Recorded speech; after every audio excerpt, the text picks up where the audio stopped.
Assalamualaikum warahmatullahi wabarakatuh. Halo keluarga Jakarta, apa kabar?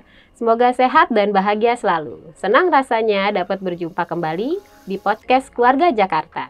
Saya Intan Trimelia yang akan menemani keluarga Jakarta pada episode kali ini. Hari ini kita akan membahas topik yang sangat penting dan menarik. Kenapa korban KDRT sering mencabut laporan? Isu ini tidak hanya relevan, tapi juga sangat dekat dengan kehidupan kita sehari-hari. Di tengah masyarakat yang semakin kompleks, perlindungan terhadap perempuan dan anak menjadi tanggung jawab bersama kita semua. Kekerasan terhadap perempuan bukan hanya masalah domestik, tetapi merupakan isu sosial yang memerlukan perhatian dan tindakan nyata dari semua pihak. Terlebih, dengan rancangan Jakarta menjadi kota global, maka perlindungan terhadap perempuan menjadi salah satu hal yang harus diperhatikan. Salah satu bentuk kekerasan kepada perempuan adalah kekerasan dalam rumah tangga atau sering disebut KDRT. Melalui podcast ini, kita akan berdiskusi, berbagi informasi, dan mencari solusi untuk menciptakan lingkungan yang lebih aman bagi perempuan. Nah, untuk episode kali ini, kita sudah menghadirkan dua narasumber profesional di bidangnya. Bang Ferdi, advokat di UPT, Pusat Perlindungan Perempuan dan Anak. Halo Bang Ferdi. Halo Mbak Intan. Dan Mbak Diah, psikolog klinis di Pusat Perlindungan Perempuan dan Anak. Apa kabar Mbak Diah?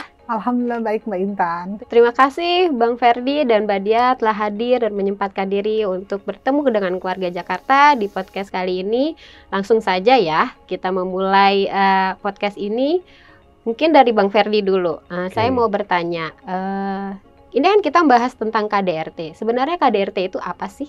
Baik, terkait pengertian KDRT itu sendiri, adalah setiap perbuatan terhadap seseorang, terutama perempuan, yang mengakibatkan kesengsaraan atau penderitaan, baik secara fisik, psikis, seksual, maupun penelantaran. Bahkan termasuk juga perbuatan pemaksaan, perampasan kemerdekaan, secara melawan hukum dalam lingkup rumah tangga. Demikian, Mbak Intan. Oke, berarti dalam lingkup rumah tangga ya Bang Ferdi ya. Untuk regulasinya sendiri itu sebenarnya udah ada belum ya tentang KDRT? Terkait regulasinya di negara kita sudah ada. Jadi KDRT ini diatur dalam hukum positif kita. Jadi sudah berlaku, yaitu Undang-Undang Nomor 23 Tahun 2004 tentang penghapusan kekerasan dalam rumah tangga.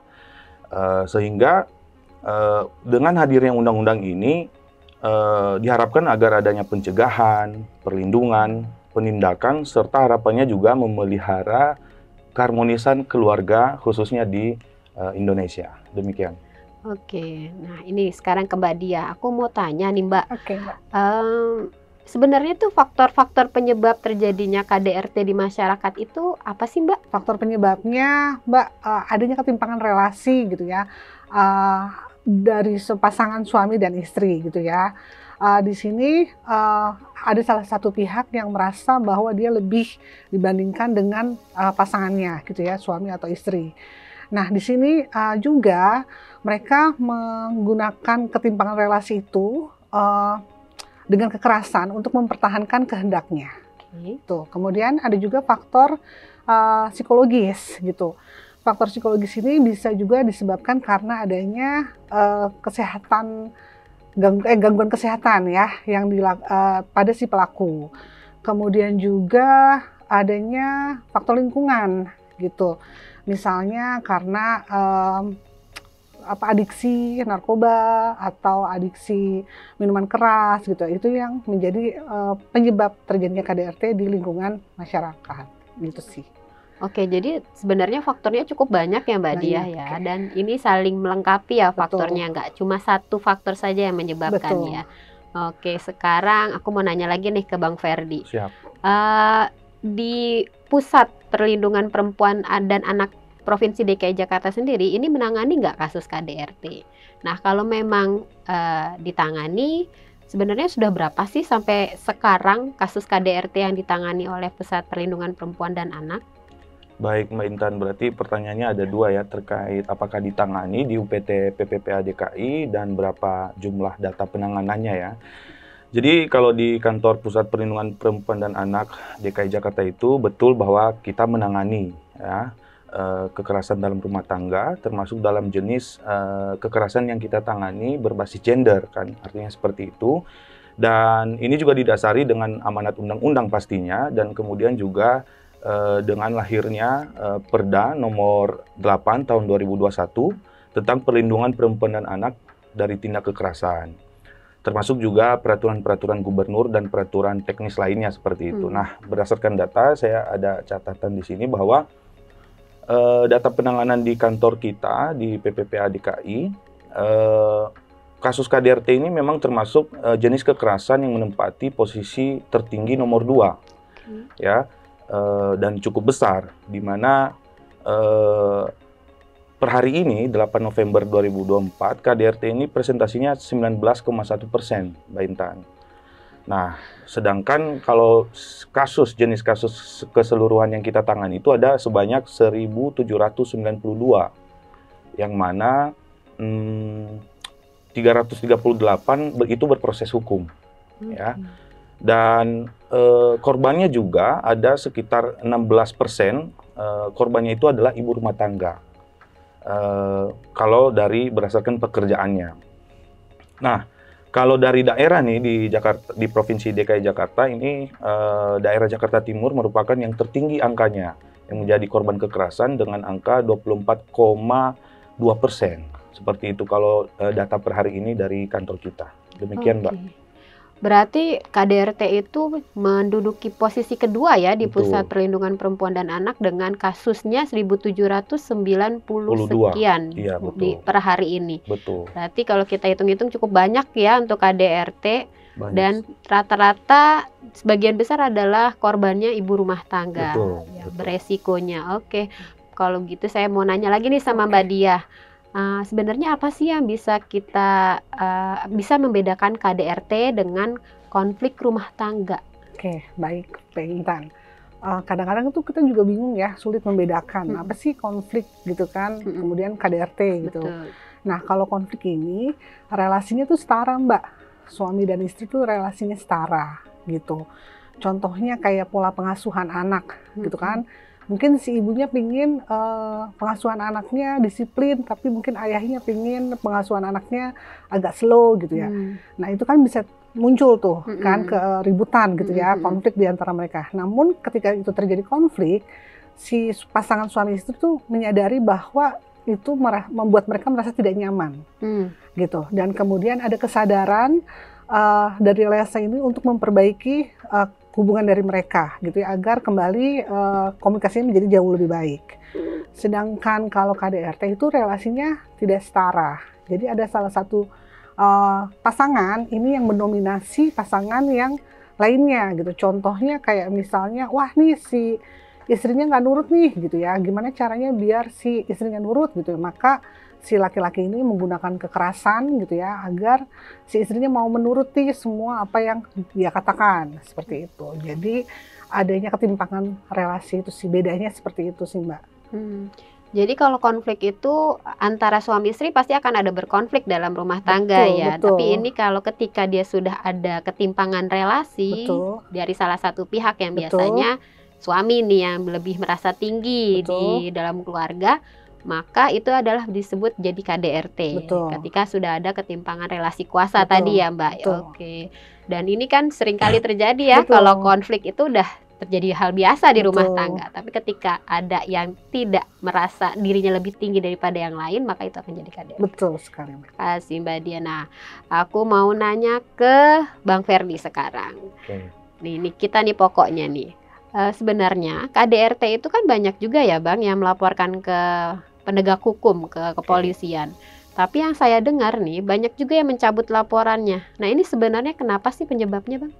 Oke, baik. Seperti yang disampaikan Mbak Diah tadi, bahwa kenapa sih kekerasan itu terjadi dalam rumah tangga. Nah, kalau diasumsikan kenapa sih banyak korban KDRT ini mencabut laporannya. Kalau berdasarkan pengalaman kita dalam penanganan kasus itu, kita melihat bahwa itu bisa datang dari korban sendiri. Bahwa di mana rata-rata korban ini juga masuk dalam siklus KDRT.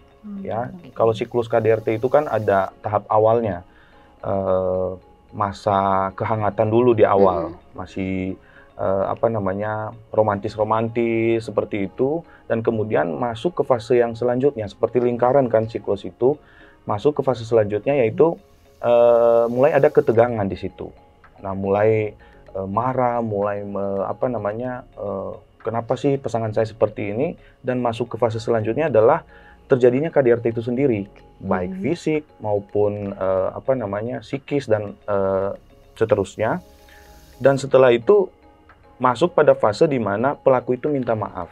Nah, posisi inilah korban tidak menyadari bahwa dirinya korban, bahkan dia disalahkan meskipun dia adalah korban. Nah, di situ kadang-kadang iming-iming dari apa namanya, seorang pelaku itu membuat korbannya itu merasa, oh iya ya, kasihan dan lain-lain. Akhirnya permintaan maaf itu diterima oleh korban dan kembali masuk ke fase yang pertama tadi, kehangatan. Nah, mulai romantis lagi, jalan lagi misalnya, atau dijanjiin, ayo kita cari makanan atau cemilan gitu. Nah, itulah yang dinamakan siklus seperti itu. Nah, kadang-kadang juga korban ini merasa kasihan ketika melihat si pelakunya itu seolah-olah sangat menyesali perbuatannya. Bahkan itu sebenarnya cuma modus aja gitu. Nah, selanjutnya juga kalau dari korban sendiri itu, dia melihat bahwa, oh ini baru sekali terjadi. Dia memberikan peluang kepada pelaku ini untuk berubah. Nah, yang namanya siklus tadi ya, mungkin 2 hari ke depan tidak terjadi, seminggu ke depan mungkin akan terjadi lagi. Itulah namanya karena siklus. Nah, kemudian kalau secara hukum, karena tadi disampaikan di apa namanya, proses penegakan hukum, kalau Undang-Undang KDRT ini, Mbak Intan, sifat deliknya itu kan delik aduan. Jadi ketika korbannya merasa itu ingin melaporkan atau merasa dirugikan gitu ya, dia bisa melaporkan. Nah, apalagi dengan sifat deliknya ini aduan, ada tahapan namanya mediasi ataupun restoratif justice. Nah, disinilah peluang-peluang pelaku dan korban itu bertemu. Ya, di situ lagi mungkin pelaku ini meminta maaf dan lain-lain. Si korbannya juga merasa tidak apa namanya, tidak tega seperti itu. Dan juga kalau dari proses hukumnya, jadi banyak faktor nih. Kalau dari proses hukumnya itu, korban kadang-kadang kalau sudah melaporkan di kepolisian, mereka merasanya kok proses hukumnya terlalu lama. Jadi mereka tidak kooperatif lagi kadang-kadang, atau tidak mau hadir seperti itu, atau malas-malasan gitu ya untuk mempertanyakan proses hukumnya. Kemudian juga buktinya kurang, seperti itu. Nah, itu yang membuat semangat korban-korban ini juga, waduh saya gimana nih ya. Dan kemudian juga pelakunya tidak ditahan, karena kalau dalam hukum itu menetapkan seorang tersangka itu ada dalam pasal 184 KUHP, yang dimana minimal 2 alat bukti. Nah, kadang-kadang dalam proses hukum itu kan lama, harus ada penyelidikan, baru naik statusnya dari penyidikan, baru ada penetapan tersangka dan penahanan dan sebagainya. Dan yang terakhir mungkin itu juga terkait dengan adanya intervensi dari keluarga korban sendiri maupun keluarga pelaku, yang menurut pengalaman kita ya, bahwa korban ini merasa disalahkan pada akhirnya juga. Ketika support sistemnya itu nggak ada, bahkan dia makin terpuruk lagi. Jadi ya udah, saya nggak mau melanjutkan, ya udahlah, daripada saya disalah-salahkan, saya mencabut laporan. Seperti itu sih, Mbak Intan. Jadi sebenarnya banyak faktor ya, dan balik lagi ke siklus KDRT ya, untuk kenapa korban ini mencabut laporannya. Betul. Faktor siklus KDRT, faktor masih mencintai pelaku yang adalah suaminya, faktor tidak adanya support system, dan faktor dari proses hukum sendiri yang cukup lama dan menghabiskan waktu dan emosi dari si korban ya. Betul. Mungkin ada yang ingin saya tambahkan lagi sih, Mbak Intan, bahwa ada juga faktor misalnya dia memiliki anak buah hati. Itu juga menjadi faktor bahwa dia kasihan kepada anaknya ke depan, kehilangan sosok ayah gitu ya, ataupun berakibat hukum kan, dengan perceraian misalnya. Dan juga korban ini tidak memahami proses hukum. Nah, ketika korban ini sudah menjadi klien kita, kita akan melakukan pendampingan dan edukasi.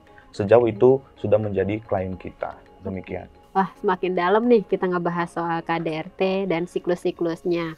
Saya sekarang mau nanya sama Mbak Diah, kenapa sih korban-korban KDRT ini masih aja mutusin tinggal bersama dengan pelaku? Oke, baik. Oke Mbak, aku jawab gitu ya. Pertama gitu ya, karena mereka memiliki harapan yang besar nih kepada suaminya atau pasangannya gitu ya, bahwa suaminya mau berubah menjadi jauh lebih baik gitu. Kemudian yang kedua, kebutuhan afeksi secara psikologis gitu. Karena dia merasa bahwa cuma suaminya doang nih yang paham dan ngerti ya, cinta mati gitu ya. Cuma suaminya doang deh gitu ya yang paham tentang dia, sih nggak ada orang lain ya yang paham tentang dia selain suaminya gitu. Kemudian yang ketiga, anak. Kebanyakan klien-klien kami di P2 tuh juga, Bu, takut nih kalau misalnya anak saya, kalau saya laporin atau saya meninggalkan suami saya, nanti anak saya gimana? Nanti anak saya dicapnya nggak punya bapak, atau bapak dalam tanda kutip mantan narapidana dan lain sebagainya. Kemudian adanya faktor ekonomi gitu yang paling banyak juga gitu ya, suaminya bekerja, istrinya enggak, sehingga tergantung secara ekonomi kepada si suaminya. Dan yang terakhir, ini adanya stigma di masyarakat ya, kekhawatiran atas penilaian masyarakat terhadap status jika dia berpisah. Gitu. Jadi kenapa akhirnya dia tetap memilih untuk tinggal bersama dengan pelaku, seperti itu Mbak. Karena memang hubungan suami istri ya akhirnya ya yang tidak bisa memisahkan mereka, di mana suaminya adalah seorang pelaku KDRT, istrinya adalah korban, dan adanya relasi kuasa tadi ya, balik lagi ya, relasi kuasa yang tidak sehat. Betul. Ya gitu. Nah ini ngomongin soal tidak sehat, yang kita biasa pahami adalah toxic relationship nih yang sekarang. Nah ini bagaimana sih caranya? Ini kan KDRT ini sebenarnya adalah toxic relationship di dalam keluarga. Gimana sih cara keluarnya supaya toxic relationship ini nggak terusan terjadi gitu di dalam keluarga itu? Oke Mbak. Yang pertama nih, biar lepas dari toxic relationship kita gitu ya. Yang pertama, mencoba dulu merefleksikan pengasuhan dari rumah gitu ya. Jadi nggak ada salahnya nih ketika kita belum menikah gitu ya, kita cari tahu gitu mengenai pola pengasuhan oleh pasangan kita gitu ya. Ketika terjadi konflik di dalam keluarganya, gimana sih cara nyelesainnya kayak gitu. Gimana sih jalan keluar yang mereka ambil gitu, karena kan itu kan nanti kayak pola pengasuhan itu kan akan berpengaruh nih terhadap nanti ketika mereka ada konflik dalam rumah tangga. Nah itu kan pasti akan pola-pola dulu dia di dalam keluarganya akan digunakan seperti itu. Kalau terbiasa polanya berteriak-teriak, ya mungkin nanti ketika mereka menikah, cara penyelesaian konfliknya atau masalahnya ya caranya dengan berteriak-teriak seperti itu. Kemudian yang kedua, sadari atau pemahaman mengenai relasi sehat dan tidak sehat gitu. Kemudian yang ketiga, adanya evaluasi keamanan diri ya, keamanan diri sendiri dan juga anak gitu. Kemudian ada mitigasi, kita bikin mitigasi keamanan nih gitu. Kemudian yang keempat, kumpulkan dukungan yang positif ya, dukungan gitu ya kepada orang-orang yang kita percaya. Seperti itu. Sehingga kita punya cara pandang nih Mbak yang berbeda dalam melihat relasi diri sendiri dan orang lain gitu. Kemudian yang kelima gitu ya, kalau udah sadar nih bahwa relasi kita ini adalah relasi yang toxic relationship gitu ya, maka nggak ada salahnya juga nih kita cari bantuan ke tenaga profesional gitu. Karena kalau udah terlalu lama dalam hubungan toxic relationship ini, kita tuh kan sulit untuk bikin keputusan gitu, mau gimana nih gitu kan, bingung nih gitu ya, maka boleh loh dibantu oleh tenaga profesional. Kemudian setelah itu kita merefleksikan diri gitu, apakah hubungan ini akan tetap nih mau saya jalanin atau enggak gitu di hubungan yang toxic relationship seperti itu. Berarti ya dari awal sebelum menikah kita sudah mengenal siapa pasangan yang akan kita nikahkan ya. Betul, Mbak. Dan juga kita sudah melihat bagaimana dia manajemen konfliknya bagi diri sendiri maupun bagi orang lain. Betul. Balik lagi, sebelum berkeluarga, persiapkan diri, persiapkan pasangan kita. Betul sekali. Tadi kan soal toxic relationship ya Mbak ya. Berarti kan ada korban, ada pelaku. Nah, aku mau nanya nih Mbak, sebenarnya pelaku KDRT itu bisa berubah nggak sih Mbak? Oke, kalau kita bicara mengenai pelaku bisa berubah apa enggak? Bisa Mbak, asal ada kesadaran, kemauan, dan kesiapan dalam diri si pelaku gitu ya, untuk berubah menjadi jauh lebih baik gitu. Karena tidak jarang ketika mereka melakukan konseling nih gitu ya, mereka pasti akan membutuhkan waktu yang cukup lama gitu ya, bahkan mungkin bisa berlangsung seumur hidup gitu. Jadi harus ada dulu kesadaran dari dia dulu nih mau berubah. Setelah itu ada kesiapan dan kemauan gitu untuk melakukan perubahan-perubahan dalam dirinya gitu. Kalau tidak sadar agak sulit ya. Tidak, agak sulit gitu. Tapi misalnya bisa nggak kalau dipaksa gitu, kalau untuk dia menemui tenaga profesional, bisa saja gitu. Tapi mungkin prosesnya akan lebih sulit apabila dibandingkan adanya kesadaran dalam diri kita untuk mau berubah menjadi jauh lebih baik. Balik lagi harus sadar ya. Betul. Jadi bukan dipaksakan, tapi dia sadar bahwa dia adalah pelaku Betul. yang sudah memberikan kekerasan kepada orang lain. Betul. Gitu. Jadi dia harus mencari upaya untuk memperbaiki dirinya. Betul. Oke, nah aku mau nanya nih sama Bang Ferdi terkait hukum. Tadi kan sudah dijelaskan ada regulasi, apa itu KDRT. Nah aku mau nanya tentang ada nggak sih dampak hukum bagi pelaku-pelaku KDRT ini? Baik, terima kasih pertanyaannya Mbak Intan. Terkait dampak hukum kepada pelaku KDRT, artinya sesuai yang saya sampaikan di awal tadi, sudah ada di hukum positif kita. Itu diatur dalam peraturan perundang-undangan. Sehingga itu juga berakibat hukum terhadap pelaku KDRT itu sendiri. Nah, bahkan sebelum membahas soal apa dampaknya itu, yang paling terasa adalah terjadinya ketidakharmonisan dalam keluarga itu sendiri sebenarnya. Ketika dia melakukan kekerasan, ya ketidakharmonisan timbul konflik gitu ya, percekcokan. Dan itu juga berdampak hukum secara perdata, bisa juga tentang keinginan untuk mengajukan perceraian. Itu juga dampaknya kepada pelaku KDRT, karena ketika seorang korban sudah tidak tahan lagi dalam situasi keluarganya yang tidak harmonis, dia akan mengajukan mau tidak mau gugatan perceraian. Nah, kalau secara pidana itu tadi, karena udah ada undang-undangnya, kan diatur jenis kekerasannya itu, kekerasan fisik, psikis, seksual, ataupun penelantaran, itu ada ancaman hukumannya ketika berproses di kepolisian. Artinya ketika nanti pelaku ini terbukti melakukan tindak pidana kekerasan dalam rumah tangga, akan dijatuhi hukuman oleh sampai di pengadilan nanti oleh hakim berarti kan. Nah, ini hukumannya juga tidak sedikit. Minimal itu ada yang minimal 5 tahun dan bahkan sampai ancaman hukumannya itu 15 tahun kepada pelaku kekerasan, dan dengan denda juga paling maksimal ada yang 500 juta seperti itu. Berarti nggak main-main ya untuk kasus KDRT ini, baik secara pidana maupun ada juga perdatanya. Betul. Secara pidananya ini bisa berakibat hukuman penjara 5 tahun, pidana. Ya oke, terima kasih Mbak Ferdi. Aku mau nanya ini kepada Mbak Diah. Tadi kan kita sudah berbicara terkait penanganan ya, baik secara psikologi maupun secara hukum oleh Bang Ferdi. Mau nanya soal pencegahan tuh gimana sih? Sebenarnya KDRT ini bisa dicegah atau tidak, dan bagaimana upaya pencegahannya? Oke, baik Mbak. Pencegahan KDRT. Betul. Yang pertama dulu kita harus tahu dulu nih bentuk-bentuk kekerasan itu apa aja sih gitu ya. Kadang-kadang kita tuh suka nggak sadar gitu bahwa apa yang udah dilakukan oleh pasangan kita tuh termasuk dalam salah satu bentuk kekerasan KDRT gitu ya.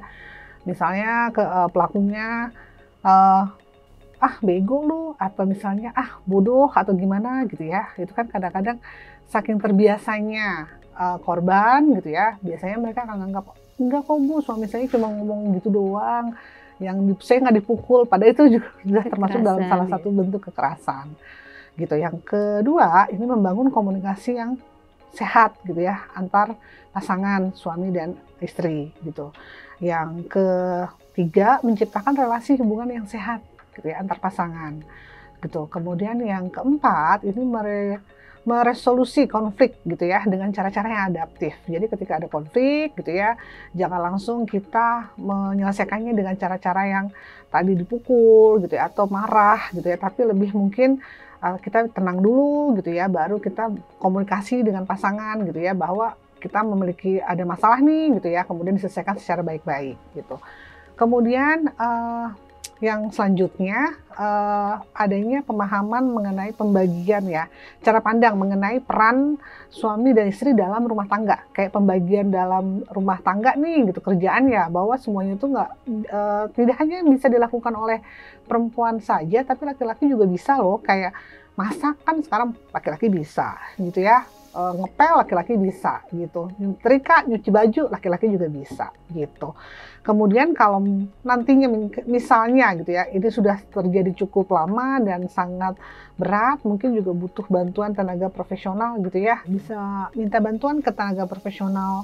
Ya, kami di PPPA DKI Jakarta ada psikolog klinis gitu ya, yang siap membantu warga Jakarta gitu ya, jadi silahkan aja datang ke kami. Kalau sekarang aku mau nanya, dari sisi Bang Ferdi untuk pencegahan KDRT seperti apa sih Bang?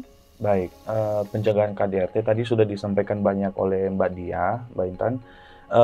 Kalau menurut saya nih dari perspektif hukum, mungkin perlunya komunikasi dengan pasangan kita sendiri, dan juga kalau bisa ada penambahan membaca referensi di luar, bagaimana mengelola ataupun mengatur kegiatan dalam keluarga itu sendiri, sehingga bersatu padu nih, baik suami, istri maupun juga anak gitu. Jadi sehingga dengan komunikasi itu terjalin dengan baik, satu sama lain sudah bisa mengetahui nih perannya masing-masing. Jadi mungkin ada miskom, tetapi ya karena sudah dibicarakan, dikomunikasikan akan lebih baik lagi. Itu sih Mbak Intan. Oke, tadi kan Mbak Dia udah spill dikit tentang PPPA ya. Nah, aku mau nanya nih dari Mbak Dia atau Bang Ferdi, silahkan menjawab bagaimana sih korban KDRT dapat melaporkan kasusnya. Mungkin dari Bang Ferdi. Baik, di mana sih korban ini melaporkan kasusnya kalau ada mengalami kekerasan dalam rumah tangga. Tapi begini Mbak Intan, buat saya ketika di awal korban ini mengalami kekerasan, kalau bisa dia kan ini dianggap aib ya, tidak mau bercerita ke siapa-siapa. Kalau menurut saya, kita bisa memberitahu kepada orang yang bisa kita percaya dulu. Karena banyak nanti korban ini juga disalahkan, kenapa kamu melapor sana dan sini. Apalagi di dalam hukum pidana itu ada azas namanya ultimum remedium, yang artinya upaya pidana itu adalah upaya yang terakhir.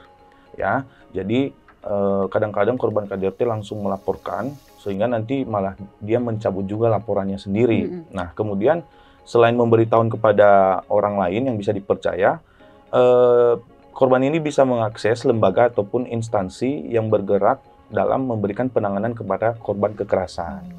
Nah, kalau di DKI Jakarta sendiri, ada Dinas Pemberdayaan Perlindungan dan Pengendalian Penduduk Provinsi DKI Jakarta, khususnya di UPT PPPA DKI. Jadi, pusat P2A ini atau PPPA DKI ini berada dalam naungan tegak lurus di Dinas PPAPP Mbak Intan, yang memberikan layanan kepada korban perempuan dan anak korban kekerasan berbasis gender. Jadi korban-korban ini bisa mengakses kantor kita. Kalau di jam kantor itu dari setengah 8 sampai jam 4, dan juga bisa mengakses setelah office hour ya, karena layanan kita ini gratis dan 24 jam, seperti itu. Jadi di kantor kita ini menyediakan layanan hukum, layanan psikologis, dan ada juga layanan URC yang 24 jam. Nah, kemudian kemana lagi selain itu melaporkan jika menjadi korban kekerasan, ya bisa dilaporkan di kepolisian juga. Tentunya disesuaikan dengan lokasinya. Lokasinya itu di mana, tentunya kita merujuk pada kepolisian wilayah tersebut. Karena kalau di tingkat polsek itu tidak menangani KDRT, akan nanti dirujuk ke Polres, karena di Polres itu ada unit PPA. Jadi bisa juga melaporkan ke sana. Nanti biasanya kita kolaborasi juga dengan unit PPA di Polres maupun di Polda. Nah, kalau di Polda ini kan ada cakupannya 2 wilayah biasanya. Tapi kalau yang terdekat kan itu di Polres. Kemudian kalau lokasinya 2, misalnya itu ada di TKP-nya itu terjadi di Jakarta Timur atau di Jakarta Pusat, bisa dilaporkan di Polda. Nah, kalau tingkat lebih tingginya lagi itu ada di Mabes Polri juga. karena itu menyangkut antar provinsi, jadi bisa dilaporkan di situ juga.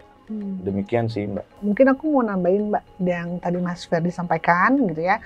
Selain tadi yang disampaikan oleh Mas Ferdi, ada juga loh kita PPPA ini punya hotline yang 24 jam. Ke nomor hotline di 081317617622. Ya, itu hotline kami. Silakan menghubungi, itu 24 jam. Kemudian kita juga ada pos pengaduan, ya, pos pengaduan yang tersebar di seluruh wilayah DKI Jakarta. Ada 35 pos pengaduan. Oke, kemudian juga ada yang namanya Jakarta Siaga 112. Ya, jadi silakan menghubungi Jakarta Siaga apabila warga atau keluarga Jakarta mengalami atau melihat atau menyaksikan gitu ya tindak kekerasan dalam rumah tangga. Warga Jakarta, saya mau nambahin sedikit bahwa ada juga di RPtra namanya Pos Sapa Masyarakat, tersebar di seluruh RPtra yang ada di DKI Jakarta. Ada juga di universitas, di 12 universitas yang memiliki perjanjian kerjasama dengan DPP APP, serta di moda transportasi LRT, MRT, dan Transjakarta. Jadi ketika warga DKI Jakarta, keluarga Jakarta melihat, menyaksikan, atau mengalami, jadi bisa melaporkan ke Pusat Perlindungan Perempuan dan Anak Provinsi DKI Jakarta. Wah, nggak terasa ya, kita sudah banyak memberikan informasi, edukasi kepada keluarga Jakarta terkait khususnya tentang KDRT ataupun kekerasan terhadap perempuan. Nah, sebelum berpisah, saya mau minta nih kepada Bang Ferdi, apa sih ada pesan-pesan terkait kekerasan terhadap perempuan dan anak kepada keluarga Jakarta? Baik, sebagai closing statement saya, Mbak Intan, saya mengharapkan korban kekerasan ini ataupun istri ataupun perempuan di lingkungan Jakarta mengenali kekerasan yang terjadi dalam rumah tangga, kemudian juga memahami hak-hak korban, dan juga mengetahui apa upaya yang bisa dilakukan ketika menjadi korban kekerasan. Dan harapan kami semoga keluarga Jakarta bahagia serta harmonis, terhindar dari tindakan kekerasan dalam rumah tangga. Dan saya juga berharap elemen masyarakat turut dalam melakukan perannya, khususnya memberikan perlindungan juga kepada korban kekerasan. Demikian dari saya. Kalau ada slogannya biasanya stop kekerasan. Oke, terima kasih Bang Ferdi. Kalau dari Mbak Diah ada pesan-pesan bagi keluarga Jakarta? Oke, aku ada pantun nih Mbak Intan gitu ya. Nanti dicakepin gitu. Oke, jalan-jalan ke Pulau Seribu. Cakep. Jangan lupa makan ikan. Cakep. Kalau Bapak, Ibu, dan rekan melihat, mendengar, dan menyaksikan kekerasan, jangan takut melaporkan. Cakep banget. Yang penting tidak takut melaporkan. Oke. Terima kasih kepada Bang Ferdi atas closing statement-nya dan pantun yang cakep dari Mbak Diah. Terima kasih lagi kepada warga Jakarta telah mendengarkan episode kali ini tentang kenapa korban KDRT sering mencabut laporan. Semoga perbincangan kita kali ini dapat menambah pengetahuan dan wawasan, khususnya tentang pencegahan dan melaporkan kekerasan terhadap perempuan. Mari kita bersama-sama berkomitmen untuk mencegah kekerasan terhadap perempuan, khususnya kekerasan dalam rumah tangga. Semoga podcast episode kali ini dapat memberikan inspirasi dan langkah konkret untuk melindungi perempuan Jakarta. Jangan lupa untuk selalu saksikan podcast Keluarga Jakarta di channel YouTube Dinas PPAPP Provinsi DKI Jakarta setiap hari Rabu pukul 14 waktu Indonesia Barat. Jangan lupa untuk subscribe, like, komen, dan share video ini kepada keluarga Jakarta lainnya. Terima kasih kepada Bang Ferdi dan Mbak Diah selaku narasumber dalam podcast kali ini.